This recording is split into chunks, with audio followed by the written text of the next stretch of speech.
Good evening, everybody.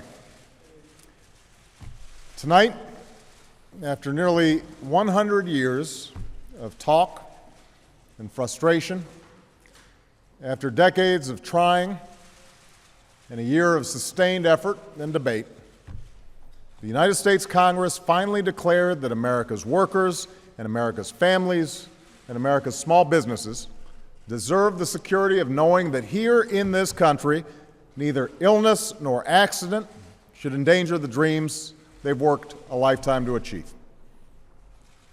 Tonight, at a time when the pundits said it was no longer possible, we rose above the weight of our politics. We pushed back on the undue influence of special interests. We didn't give in to mistrust or to cynicism or to fear. Instead, we proved that we are still a people capable of doing big things and tackling our biggest challenges. We proved that this government, a government of the people and by the people, still works for the people. I want to thank every member of Congress who stood up tonight with courage and conviction to make health care reform a reality. And I know this wasn't an easy vote for a lot of people, but it was the right vote. I want to thank Speaker Nancy Pelosi for her extraordinary leadership, and Majority Leader Steny Hoyer and Majority Whip Jim Clyburn for their commitment to getting the job done. I want to thank my outstanding Vice President, Joe Biden, and my wonderful Secretary of Health and Human Services, Kathleen Sebelius, for their fantastic work on this issue. I want to thank the many staffers in Congress and my own incredible staff in the White House, who have worked tirelessly over the past year with Americans of all walks of life to forge a reform package finally worthy of the people we were sent here to serve. Now, today's vote answers the dreams of so many who have fought for this reform.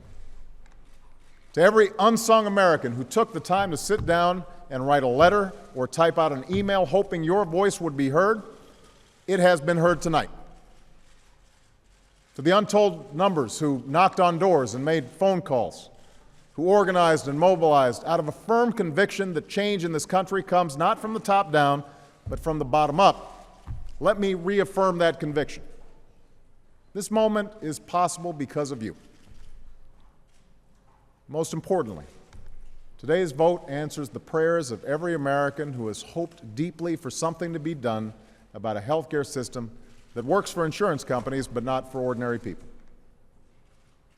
For most Americans, this debate has never been about abstractions, the fight between right and left, Republican and Democrat. It's always been about something far more personal. It's about every American who knows the shock of opening an envelope to see that their premiums just shot up again when times are already tough enough. It's about every parent who knows the desperation of trying to cover a child with a chronic illness, only to be told no again and again and again. It's about every small business owner forced to choose between insuring employees and staying open for business. They are why we committed ourselves to this cause. Tonight's vote is not a victory for any one party. It's a victory for them. It's a victory for the American people. And it's a victory for common sense. Now, it probably goes without saying that tonight's vote will give rise to a frenzy of instant analysis. There will be tallies of Washington winners and losers, predictions about what it means for Democrats and Republicans, for my poll numbers, for my administration.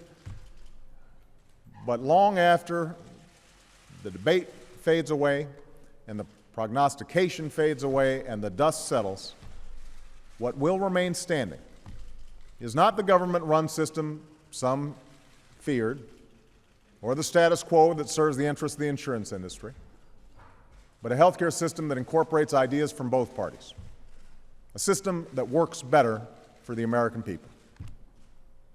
If you have health insurance, this reform just gave you more control by reining in the worst excesses and abuses of the insurance industry with some of the toughest consumer protections this country has ever known, so that you are actually getting what you pay for. If you don't have insurance, This reform gives you a chance to be a part of a big purchasing pool that will give you choice and competition and cheaper prices for insurance. And it includes the largest health care tax cut for working families and small businesses in history, so that if you lose your job and you change jobs, start that new business, you'll finally be able to purchase quality, affordable care and the security and peace of mind that comes with it. This reform is the right thing to do for our seniors. It makes Medicare stronger and more solvent, extending its life by almost a decade. And it's the right thing to do for our future. It will reduce our deficit by more than $100 billion over the next decade and more than $1 trillion in the decade after that. So this isn't radical reform, but it is major reform. This legislation will not fix everything that ails our healthcare system, but it moves us decisively in the right direction. This is what change looks like.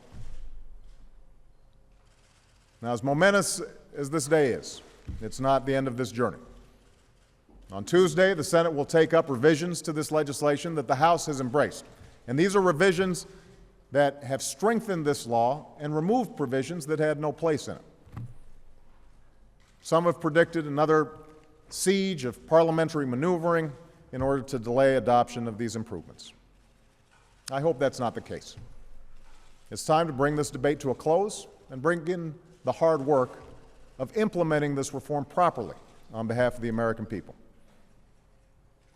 This year, and in years to come, we have a solemn responsibility to do it right. Nor does this day represent the end of the work that faces our country. The work of revitalizing our economy goes on. The work of promoting private sector job creation goes on. The work of putting American families' dreams back within reach goes on. And we march on with renewed confidence, energized by this victory on their behalf. In the end, what this day represents is another stone firmly laid in the foundation of the American dream. Tonight, we answered the call of history, as so many generations of Americans have before us. When faced with crisis, we did not shrink from our challenge, we overcame it. We did not avoid our responsibility, we embraced it. We did not fear our future, we shaped it.